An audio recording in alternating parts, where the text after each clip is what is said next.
Guys, welcome back to session 9. In the session today, we are going to be looking at interpreting data. So in other words, how you actually look at the data that you've collected and use it to create usable knowledge. And just as a bit of a preview, next week is our final session. It is session 10. And in next week's session, we're going to be just talking briefly about different ways that you can communicate what you learn through your action research projects. And what I mean by that is that typically people think of action research reports or kind of reports that might be submitted to journals, but there are a lot of other ways that you can record and share what you learn through action research projects, a lot of other informal ways that actually may be much more useful than creating a formal written report. So the question that we're going to look at today is, what do you learn from data? What do you learn from your data? What do you learn from looking at other people's data? Now, up until this point, we have looked at some case studies that have included data, and the case study that was included for today is no exception. And so again, today we're going to be focusing on how you interpret data in order to draw conclusions, and then about what those conclusions tell you about your research question. And so just to get us started today, I was wondering if any of you could think of a situation where you thought that data was misinterpreted or misrepresented, and whether it was in school or outside school, so in an education setting or even outside an education setting. Again, if you could raise your hand if you'd like to share an example.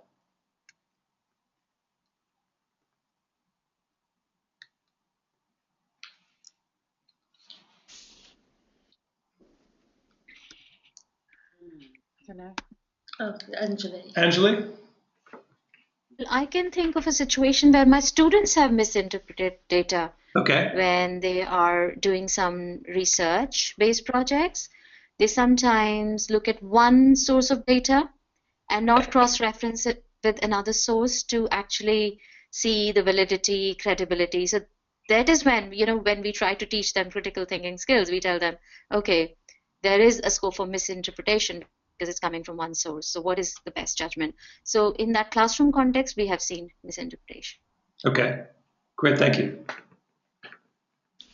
Anyone else? What about historically?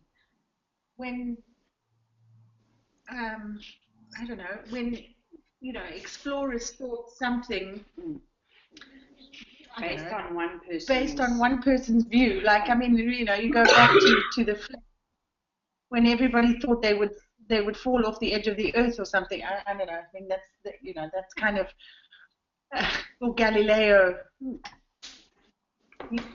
Or think of the London dungeons and how they had these sort of warped ideas about why they were getting sick. Right. So I guess some dogs gave you the plague. Yeah. So I'm just pulling things out of the air now. So sometimes there is an attempt to create causal relationships between things where the data doesn't actually support a causal relationship. And again, I think that's something that not only historically, but you still tend to see that today in the way that some research is reported through the media, especially medical research reported through the media. I'll seek more an advisory if you need. Okay. All right. I was talking to Charlene and Sharon today about something I watched when I was in the UK now on the weekend about HRT treatment. Mm-hmm. And they were going, oh, and I said, no, they've just said that the data that they collected 10, 15 years ago about menopause is no longer valid. Yeah. And that nobody did HRT because you would get breast cancer, but now apparently it's been debunked. So I guess it's something that you have to keep on looking at, because it's used a lot in medical trials, isn't it? Especially when there's ethics involved about certain countries perhaps that aren't working inside the UK or the EU or various situations where I was actually speaking to, I teach TOK, so we do a lot of that causality versus, the fact that they're just linked or associated, but how he actually, I think his family were linked with a company that actually selected out various data that they decided wasn't valid for the results that they wanted to present. So they said, well, that one wasn't valid, that was not appropriate. And of course, eventually they end up with a whole bank of data which says 98% of people discovered better effects than if taking the usual drug. But actually what they did was they gave the wrong dose of a different drug, so that the side effects of that drug were seen in a negative light, so that they were manipulating the data as opposed to misinterpreting the data. Hi, Leanne. Yeah, sure, which one? Yep, so whenever you have cases where people are trying to take a particular data set and create generalizable knowledge from it, you always run the risk that that data could be misinterpreted or misused. One of the things to throw out as another thing to consider is that our own parent survey at our schools, which informs a lot of our school development process. One of the things that we don't often talk about is who is that sample, who's actually answering the survey. In a lot of our schools, it's not every parent who's answering. And of course, there's a lot of data around survey respondents that show that there are certain types of people who typically respond to surveys. So it's a self-selected group of people who've decided to respond to the survey. It's not a random sample. And yet we're using the data as though it was a randomized representative sample of the whole. Again, whenever you're taking any kind of data and trying to produce generalizable knowledge, there's always the risk that you could be misusing or misinterpreting data. It's one of the reasons why I'm hoping as we're going through this course that action research is feeling like a very kind of safe research methodology, because what you're actually trying to draw out of action research is usable knowledge that you can use as a teacher in your own practice. You're not necessarily trying to create big sweeping pieces of information that you think apply to every single classroom in every school in every part of the world. And so just because the focus of the use of the information is different, in some ways the responsibility is very, very different as well. So I want to kind of move on from just this quick consideration of different ways the data is used well or not used so well, to do a really quick process review. And I'm kind of do like a little bit of a flashback from session 1 all the way up till 9. But I do want to kind of, when I can, actually plug in the bits of the case study that we'll be looking at today. So again, at the beginning of this course, we talked about setting a good research question. And the research question that we're going to be looking at just a moment in the case study is, how does technology affect students' enthusiasm for learning science? Again, we noted that when we're looking at the qualities of a good research question, we said that it needed to be meaningful. And by meaningful, it needed to be relevant to the person who is asked the question. It needs to be focused. We need to know who's part of the research project, what is it trying to measure, and it needs to be, again, important to your role as an educator. So it needs to be linked in some way to the thing that you are responsible for doing, which in most cases is improving student learning. Again, the case study that you read this week, the topic was ICT integration. And in a science class, and the research question asked, how does technology affect students' enthusiasm for science learning? Again, continuing on our review of things we've talked about since the beginning of the course, we talked about the importance of collecting data that is both valid and reliable. And when we talk about data that's valid, we're talking about data that measures what it's intended to or claims to measure. And when we talk about data that's reliable, we talk about data where the measurement is consistent, where you get the same data each time you analyze it. We also noted that data can be generally in two forms. It could be in quantitative form, which is typically in number form, or it could be in qualitative form. And there we're talking about data which is in the form of descriptive, evaluative, or interpretive text or audio. And of course, we noted that whenever we're using audio or video, that first needs to be transcribed in order to analyze it. We talked about some different processes that you can use for analyzing qualitative data. And specifically, we talked about coding data, and I'm going to say just a bit more about that in a moment. But I guess, again, the reason for coding data is to identify themes in responses. Again, the steps that we talked about coding the data with substantive codes, and substantive codes is kind of a shorthand for what the person is actually saying. Once you have that shorthand, then you can go back and create selective codes. The selective codes we can think about as big themes, which the different substantive codes fit within.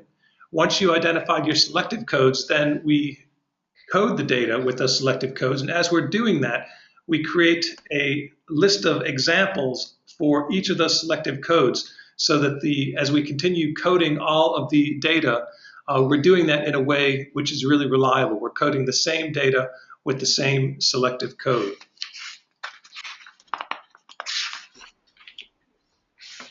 More recently, we've talked about collecting data from a whole range of sources. And again, in preparation for today, you read an excerpt from a case study that used pre and post surveys that were administered to students and parents to collect data about the same research question.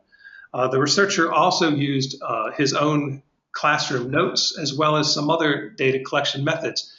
And again, the reason for this is to collect data about the same question from a number of different perspectives. And the reason that you do this is to have more confidence in drawing conclusions from the data that you've collected. As part of the final learning log, the learning log you did today, part learning log 9.1, you actually formulated a conclusion to the case study without first seeing what the actual researcher had written in terms of a conclusion. And again, in order to do this, you had to draw on all of the different evidence and artifacts that the researcher presented that were collected as part of the research project. And again, one of the things that will happen next, that we're going to talk about next week, due to the recursive nature of action research, is that as you begin to analyze, as you begin to collect data, not all the way up to not waiting until the analysis stage, but certainly at the analysis stage, you're beginning to discover that there are things that you could have done differently, questions that you could have asked that were different, data collection that could have been different. And this is this step in the process where you're beginning to ask a new set of questions. Sometimes those questions involve going back and revisiting what you've just done, or it may lead to completely new questions about the practice that you've been researching. So without spending a lot more time, I want to move right to the paired discussions today. And I think that at this point we have everyone except Georgette. Georgette hasn't joined us. Georgette, if you're there, if you could just say hello, but I don't think I've seen Georgette come on yet. Okay. So we have Stephanie, Chris, Chantal, and Barbara, and Anjali. And I think that because we have Chantal and Barbara in one place and we have 5 people, I'm probably going to ask to form a group of 3. So it'll be Chantal, Barbara, and someone else, and then a pair for this next part of the paired discussion. Let me first just go through the task, and then we'll talk about the pairings. So in preparation for today, you completed Learning Log 9.1 and 9.2. In Learning Log 9.1, you had the first part of what is actually a published action research report, a case study about a teacher who used who introduced a new technology, HyperStudio, into his science classroom. And the question that he was trying to answer is whether or not the use of technology changed students' interest and enthusiasm for science, not just in the classroom, but also he was interested in whether or not it had a spillover effect to the interest in science at home. And so what I'm going to do is I'm going to give you about 20 minutes to consider the questions that appeared at the end of Learning Log 9.2. So again, even though you answered the questions to 9.1 in preparation for this, I actually would like you to discuss the questions that appear at the end of 9.2. Those are, I'm going to give you 20 minutes for this group discussion. We'll let you know when there is 10 minutes left and when there is 1 minute left, and then I'm going to call you all back. In previous sessions, we're then going to go through the questions one at a time, and I'm going to ask you to share some of the things you talked about during your group discussion. So if it's okay today, I know that Stephanie is having internet problems, and I know she's going to get a much better connection if she tries to connect to someone locally. So I'm going to ask that Chantal and Barbara connect with Stephanie, and that Chris connects with Anjali. Okay, when you're ready, go ahead and we will turn off the microphones in just a moment. If you have any questions as we go through this session, if you could just either type them into the chat box or raise your hand and we will call on you to see what you need. But again, we're going to give you 20 minutes to work in your groups. So go ahead and begin whenever you're ready.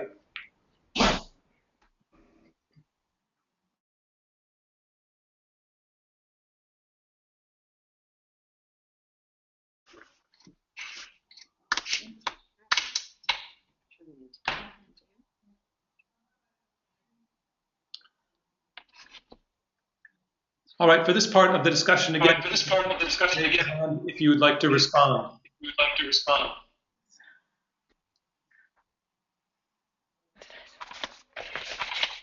So the first question we're going to be looking at is what is the answer to the research question based on the data? What did I say? Stop me!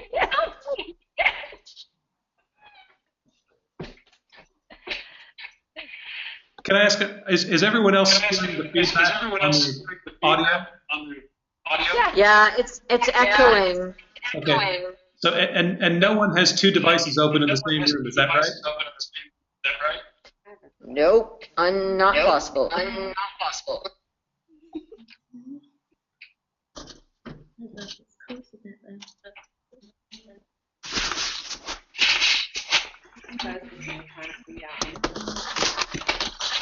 But it's not that. I don't know what it is because we're not on the internet. Let's try again. Does We're it still make getting feedback. If we're on the internet or not?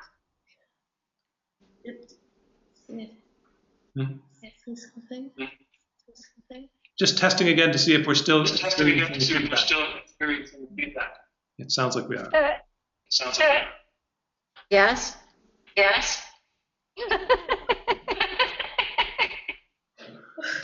What should we try?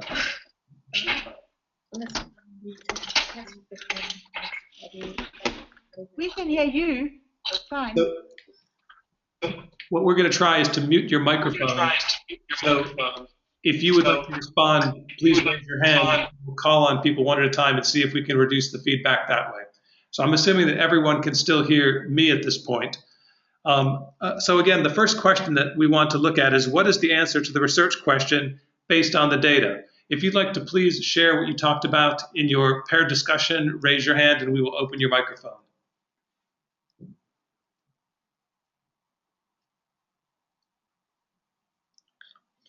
Let's go for Barbara first. I'm muted. Okay, Barbara.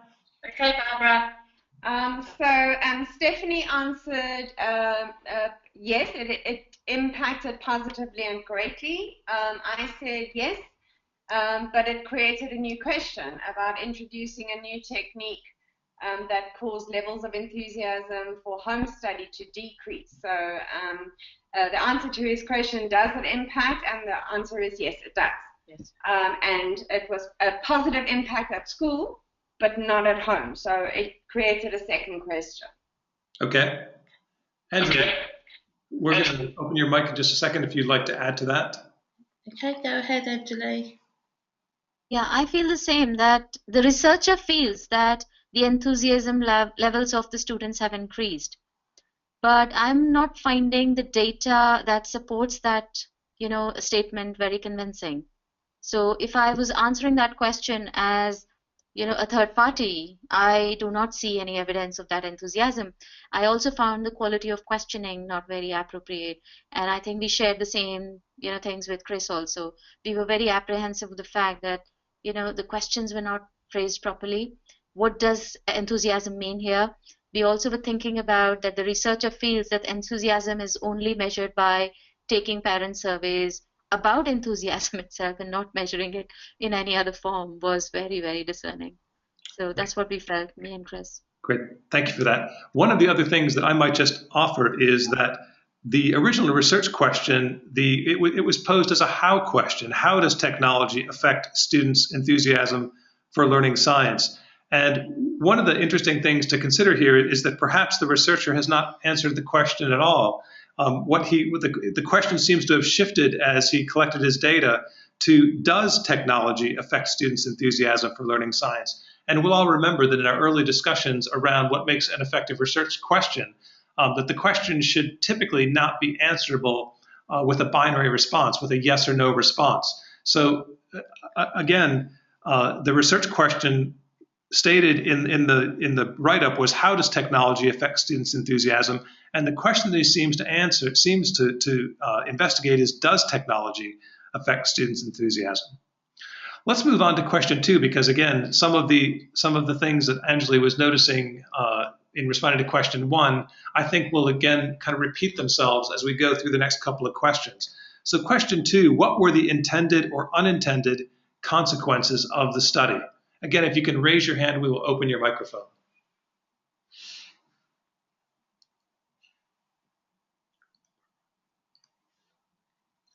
Go ahead, Barbara. You did. Go ahead, Barbara. Chantal said that the increased enthusiasm for science study, or the decreased enthusiasm at home. Okay. So there was they were very enthusiastic at school, but not so much at home. Steph said to measure if technology did increase the students' enthusiasm, the unintended consequence was the difficulties the teacher would now face with financial constraints with acquiring and keeping the technology that was needed. And I said that unintended was the interest of other teachers and parents in the use of tech. So the other teachers sort of pricked up their ears and sort of, oh, what are you doing there, you know? Which could be not only used in science learning, but across the board. Great, thank you. Would anyone else like to add to that?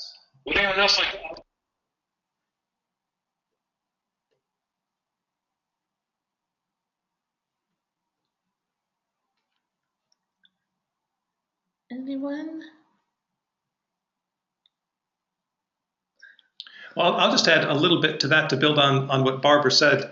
And it was something that Anjali actually began saying in her response to question 1.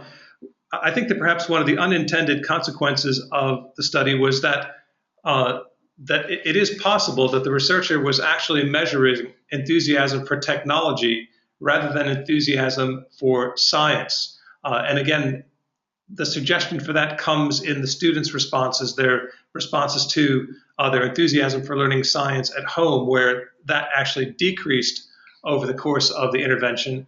And in kind of gathering a little bit of qualitative data, what he was able to surmise is that their interest in science at home had decreased because they didn't have access to the same types of technologies for pursuing science learning at home.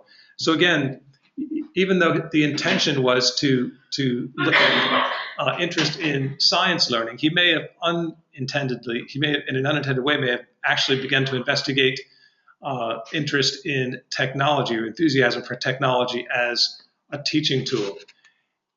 Chris, did you want to, let me open your microphone. Chris, go ahead. Oh, I'm sorry, I thought you had Yeah. I was trying not to say too much because I'm sure Anjali picked up. I was really frustrated by this study.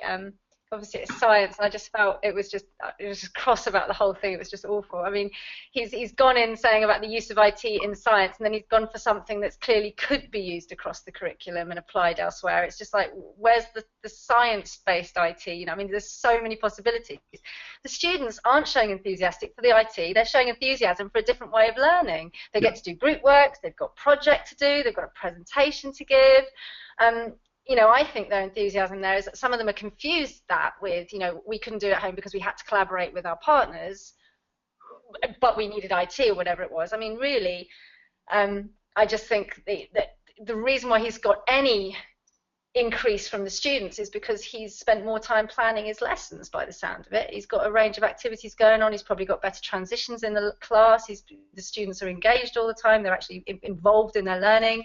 But what Anjali started talking about was just that, you know, the questions that he was asking them, you know, parents don't know if they're enthusiastic or not, you know, measure enthusiasm. They should be saying to the parents, did your child come home and talk about science this week. You know, agree, disagree. You know, my child comes home and talks about science. My child comes home and shows me their science homework. My child comes home and tells me what they're doing in school. It is about science. I mean, those sorts of questions should be filtered out. But I mean, yeah, I'm going to stop talking now because I think I'm going to go on to the next question. But I found it very frustrating. I found myself giving really short answers to everything, and I was just really cross. Chris, thank you. I do have to say, just so that for clarity, that's the very reason we picked this case study, was because it was a very kind of imperfect example. It allowed a lot of opportunities for this kind of discussion. So, and you found a lot of the kind of unintended aspects of this particular study. One of the things that no one has mentioned yet is that it's possible that one of the unintended consequences is that he actually has investigated the role of novelty, or the role of introducing something completely new and different as a teaching technique. Because not only was it technology, but as Chris said, he probably used a lot of other kinds of teaching approaches to this that were completely different than what had happened before.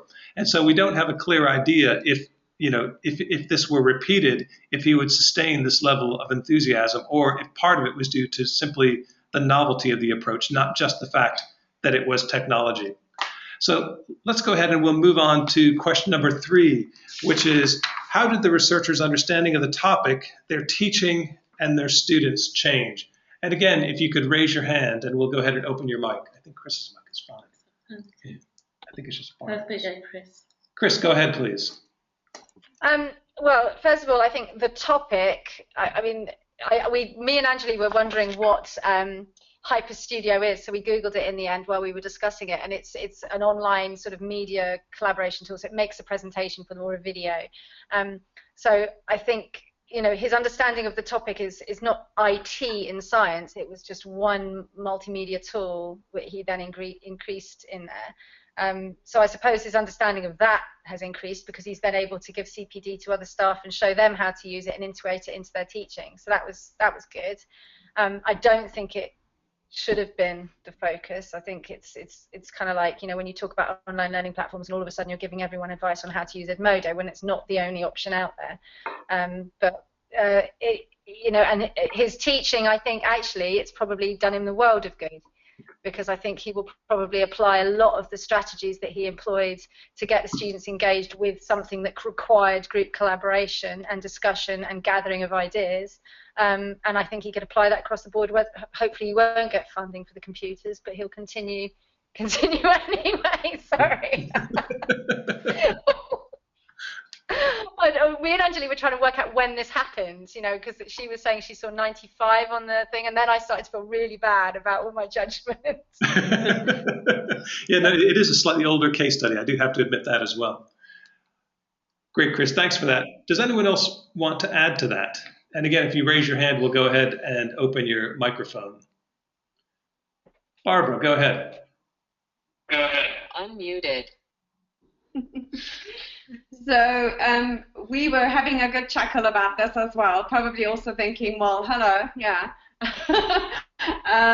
The teacher found enthusiasm for his teaching again, which was a comment that he made. Stephanie's words, he was super chuffed. He was super chuffed that the students wanted to work on their special assembly and work through the bell.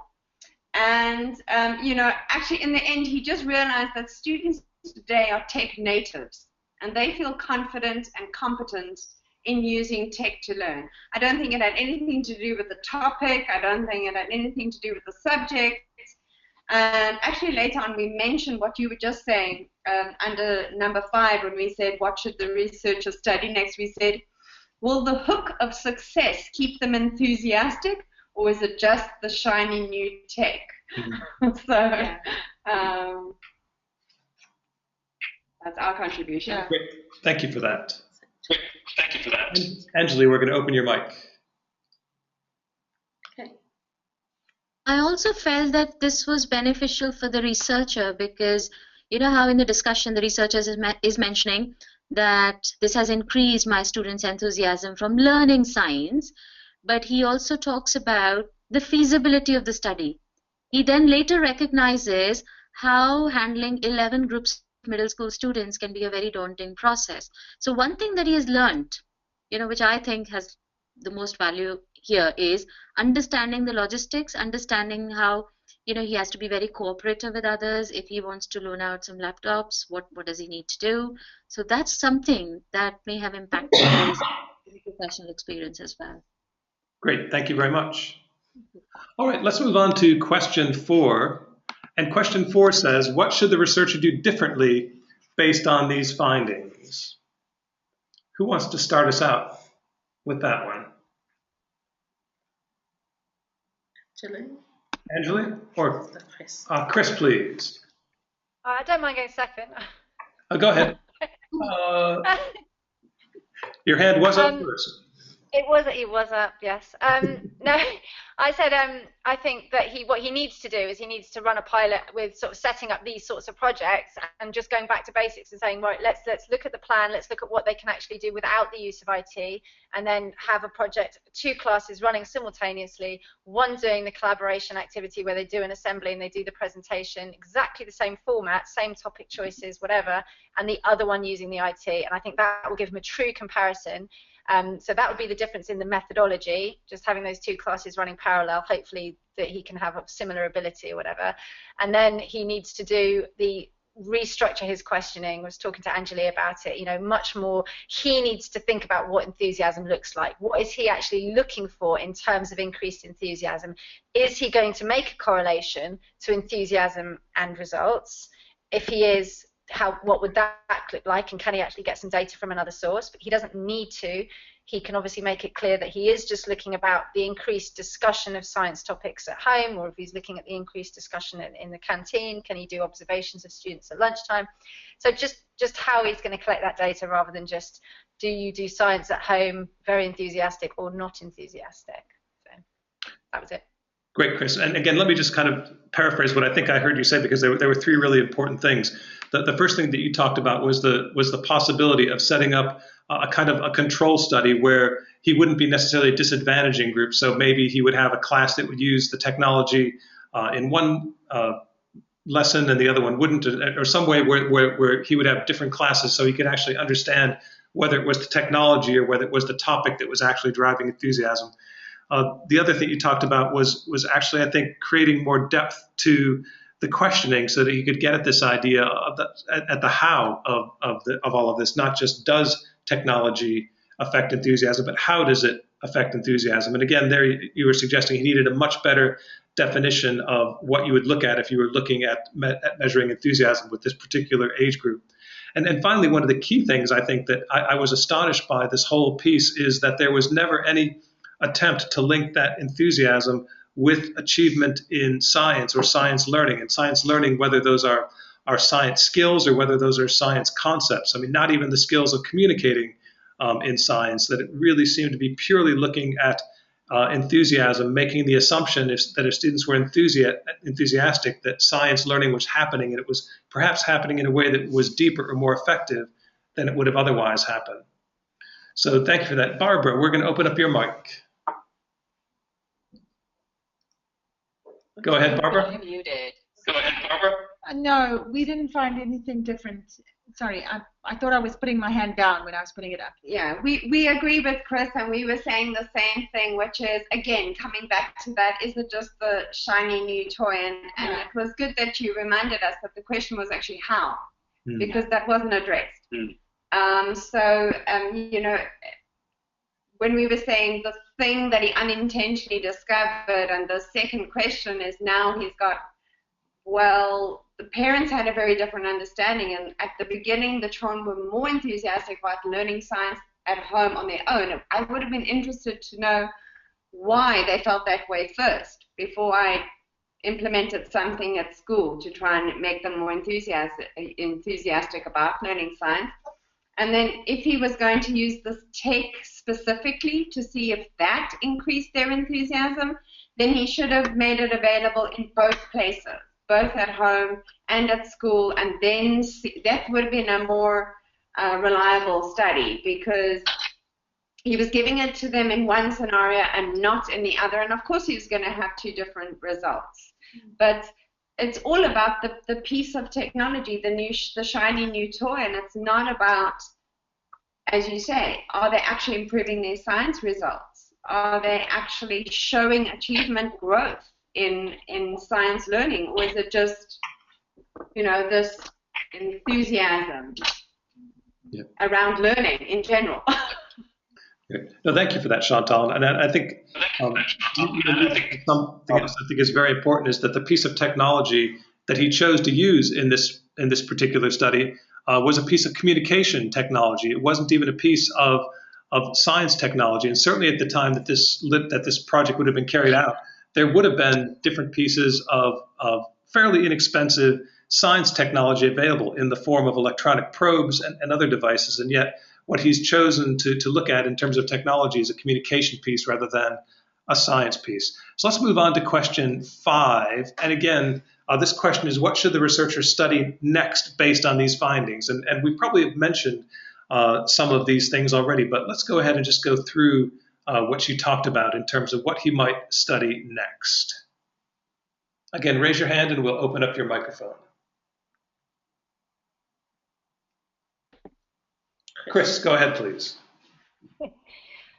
Okay. I did put my hand up. Okay, so he's got a couple of choices. First of all, like I said before, he could do a similar study with the next topic and really look into, is it because I've changed my style of teaching, or is it because I have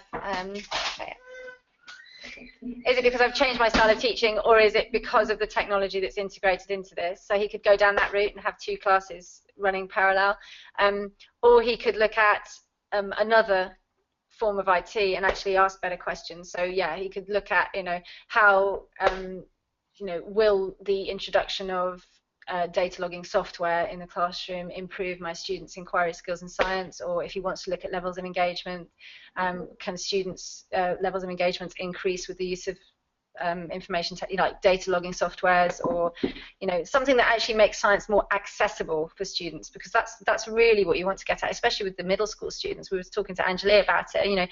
The sensors that they can use means that you can discuss a research question with the students at the beginning of the lesson, and then you can just use the data logger, find the answers, even plot it live in front of them all, and they can actually discuss the findings within a 45-minute, 1-hour lesson.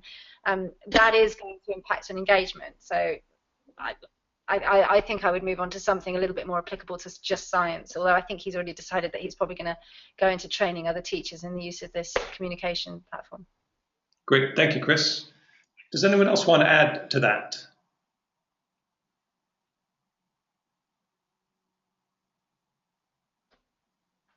All right, let's move on to question 6. And question 6 asks, what similarities or differences are there between your response to question 5 on Learning Log 9.1 and the researcher's discussion on Learning Log 9.2? And just to remind ourselves, at the end of Learning Log 9.1, question 5 asked you to write a 1-paragraph conclusion for the action research report, and then Learning Log 9.2 actually showed you the conclusion that was written by the person who conducted this piece of research. And so this question is asking, how is what you wrote different from what the researcher wrote? And again, if you'd like to raise your hand to share the discussion you had in your paired group.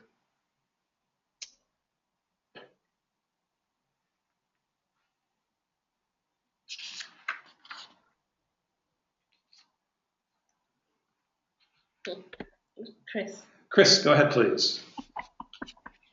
I'm not going to lie, I was so cross with this by then, I thought a paragraph was too much. So I just, I must say, it was late last night by this stage, and I have a lot on. So my paragraph was, engagement has marginally improved. This may be due to the teacher's increased attention to planning the unit in question. And I stopped there, I'm afraid. Yeah. So I do apologize, but yeah. But I think that it's interesting that I'm hoping what all of you experienced in considering that, even if you didn't actually do the exercise, is that when you look at data that someone else has collected and you're looking at it from a position of enhanced objectivity compared to the person who just conducted this piece of action research, that you can actually develop a very different idea about what this person can or should be interpreting based on the data that they collected.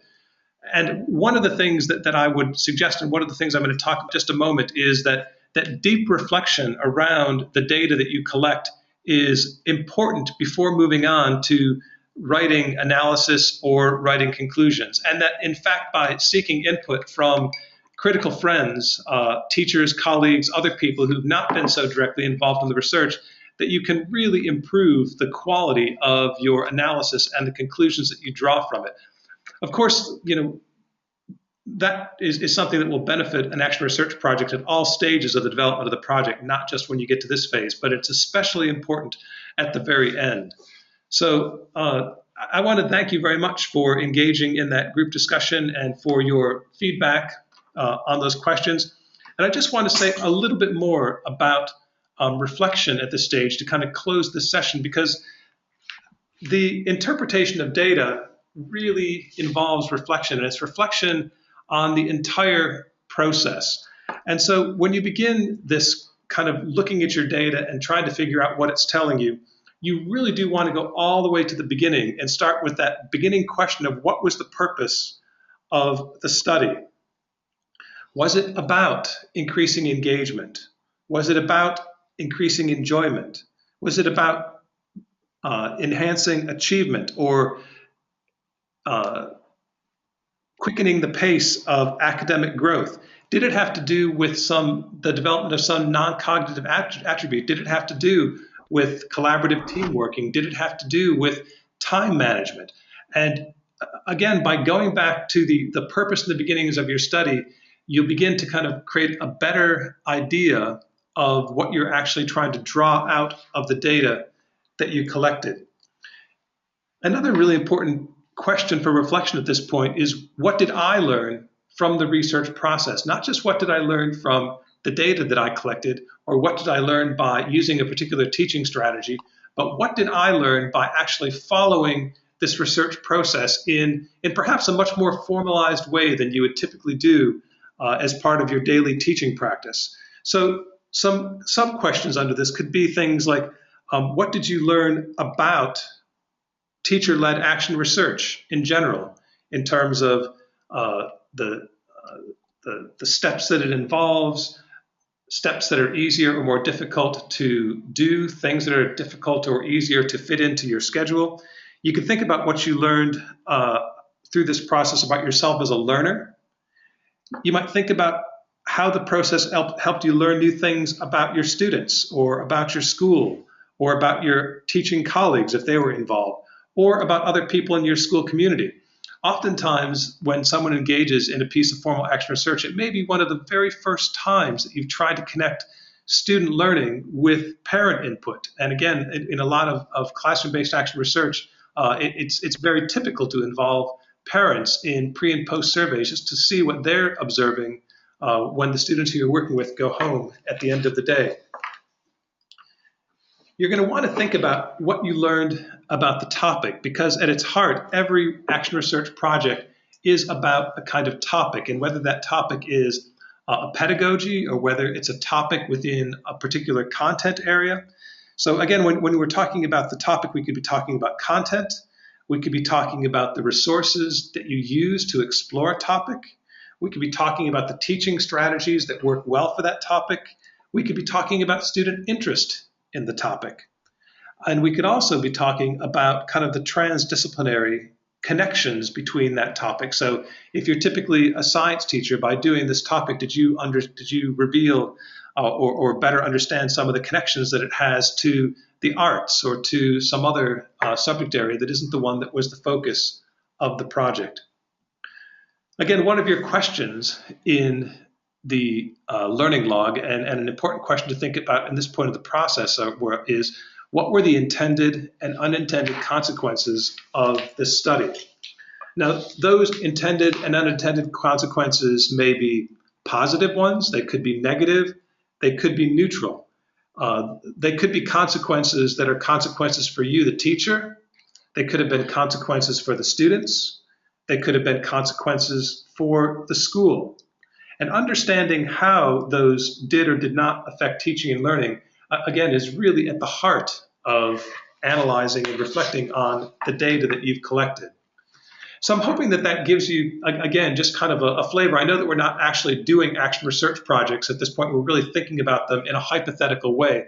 But it's helped you begin to think about, when you get to the stage of a project yourself, how you might approach looking at data, interpreting data, and preparing that data for communication to a wider audience.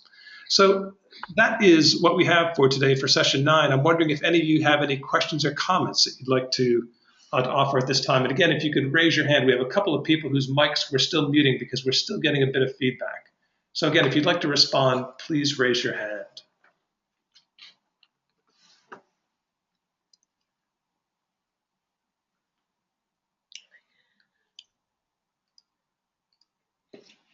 Go ahead, Barbara or Chantal. Go ahead, Barbara or Chantal. I see definitely now the value of having an outside or critical friend, as you say, look at the data when you get it in, so that they can analyze it and interpret it from an objective point of view, because someone who's been involved in this study is obviously hoping that they're going to get the results that they're hoping for. But would you suggest then that it also is a good model to actually do this as a PLC? How does that work as a group of people, develop the question together, collect data, from different sources, and then, you would have far more input then, and then together interpret that data and have those critical discussions, than one person doing it on their own. Do you think there's value in that? I think many of the case studies that we've looked at have been groups of people, or pairs of people or something, so that, I guess that would be useful. Does it make it more complicated or more reliable? What do you think? Are you asking me? I think actually that it makes your results much more reliable. And in fact, you talked about this as being a focus of professional learning community work. And in fact, this really is the heart of most professional learning community work, which is looking at collaboratively looking at student work and understanding what that student work is telling you about learning, as well as looking at data sets around learning and interpreting those data sets.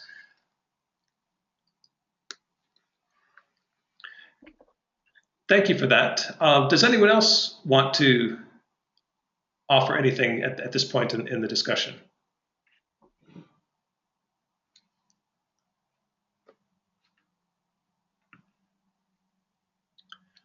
Okay, that really does bring our session to a close today. As with all of the other sessions, we have offered up a learning log as a place to record your learning from the day. I did want to just say a couple of things about the learning logs at this point. And I know that probably most people haven't opted to use these, but I do know that oftentimes in teaching that people will use a log like this as kind of a reflective tool to kind of reflect on what happens in individual lessons, what happens over the course of teaching a unit. And one of the things that I am going to suggest is that if you do keep these kinds of formal reflective journals or a learning log or whatever you might want to call it, that these actually become very, very important sources of data for action research projects. And in fact, even teachers who don't keep these as part of their routine teaching practice often will keep a reflective journal over the course of a period of time when they are doing a piece of action research. One of the things that you can do with this data, once you have, say, if you're recording these on a daily basis or every other day, when you have several weeks of data, you can actually go into this data and begin using selective codes in the same way that you used for the qualitative data that you might have been collecting for students. And one of the things that you might want to consider in these selective codes is actually coding for when you talk about what is just happening in the classroom. So when are you just using descriptive statements to talk about what you're doing or what the results are? You might also want to code your responses to understand when you're talking about things that are going well or not going well. So whenever you're kind of giving yourself kind of evaluative statements reflecting on what you're doing. And you also might want to code it for places where you begin to do some kind of bigger thinking around what you might do next. And we would call those interpretive statements. And it's the interpretive statements that actually often give you some really great insight into what additional questions might be for future action research.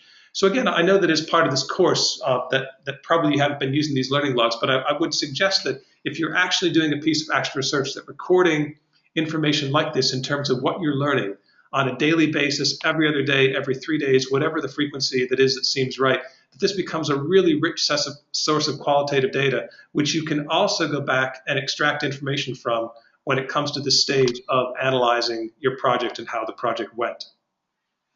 So that's what we have for you for this week. We have sent you the materials for session 10. And again, in session 10, we're going to be looking at ways that you can communicate what you learn through an action research project. And by that, I mean not just formal reports. We'll look briefly at formal reports, but we'll also look at some kind of creative ways of sharing that information and ways that that you can actually collect and assemble things as you go along rather than spending a lot of time afterward writing a long report. So thank you all very much for joining us this week, and we look forward to seeing you next week for our last session. Thank you. Thank you. Bye. Thank you. Bye-bye. Bye. Bye.